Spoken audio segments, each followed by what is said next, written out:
You saw the report there. They pushed these protesters out, some 200 arrested there, silencing pro-democracy or pro-autonomy residents. Curtis. These people of Hong Kong are a great hero. They're heroes to the world. We should follow their example. They're not afraid to stand up to tyranny.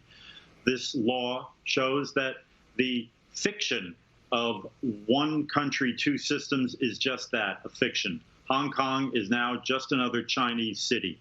And I congratulate Secretary Pompeo for withdrawing any kind of special status that Hong Kong used to have. We now cannot export dual-use technology that could have military application. We used to be able to send that to Hong Kong. We treated Hong Kong as if it were still part of the British Empire or the British Commonwealth. And stuff that you couldn't sell to the People's Republic, you can now sell to, you could sell to Hong Kong. That's no longer the case. We have to deal with the reality of the Chinese Communist Party.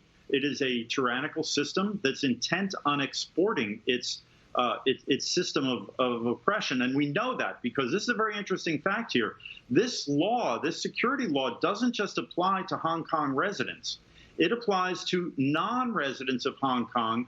Anybody who does anything anywhere in the world to support sanctions against Hong Kong is susceptible to this law. So in the coming days and weeks and months, we could see China try to kidnap people around the world and try them for supporting Hong Kong's independence and freedom.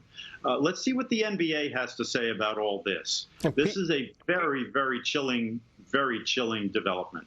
Peter, last comment from you, and I want to kind of piggyback on what Curtis had just said. I was wondering how things could possibly get worse because Pompeo gave that priority refugee status to those who are trying to get out of Hong Kong if they want getting out ahead of time. What that would look like, why that would be worse. Do you think it would get a lot worse in Hong Kong specifically, Peter? Well, I wouldn't be surprised, and I'll tell you one thing. I think that the greatest challenges the president is facing right now with regard to foreign policy is the Balkans between Serbia and Kosovo and Hong Kong with regard to China. Right now we have Taiwan, which is involved over here, and the president is going to have to stand, and the administration stand by Hong Kong and support the Hong Kongans because they need independence, they need democracy, and they are fighting for it. If you were looking at the last or the few last demonstrations that they had, you had more American flags over there calling for America to get involved and defend them.